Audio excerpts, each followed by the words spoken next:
Well, happy Thursday morning, Calvary family.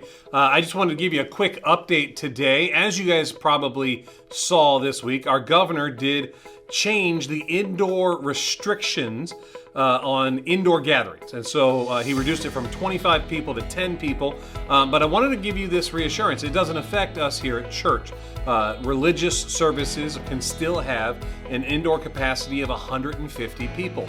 And so I just wanted to let you know, because I've gotten a couple of text messages and questions as to whether or not that impacted what happens at church. So on Sunday mornings, we're still able to have our two services at 9 and 11. We're well within our limits and capacities there. And so I would invite you to join us. And I just want to remind you that each Sunday we continue to do the same safety protocols that we have done since June.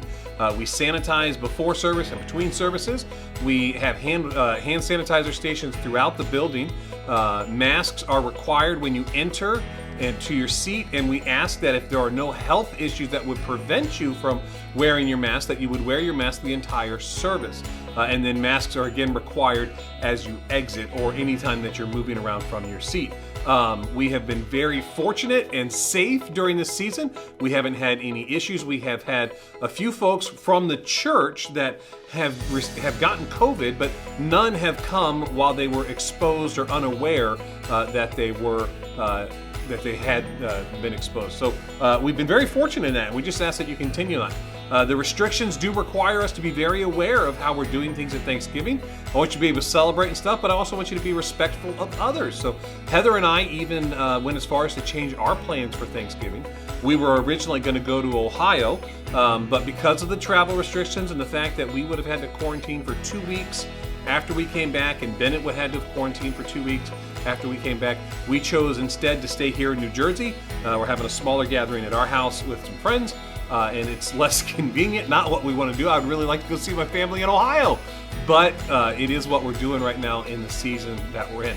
Again, we've been very blessed and very fortunate that we haven't had issues. People have been really very respectful, but I just want to remind you, if you're not feeling well, please don't come to service. Please join us online. If you've been recently exposed or you're waiting on the results of a COVID test, please don't come to church.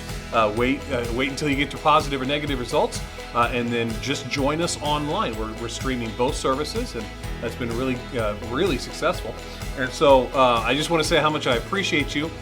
We're just kind of rolling with it in 2020. It's not what we want, it's not what we like, and it's inconvenient and a pain in our backside. Can I just say that? I don't like it. But it is the things that we're doing so we can continue to worship together. And I'm so thankful for each person that has been a part of it. You've been so very great, and I appreciate it so much.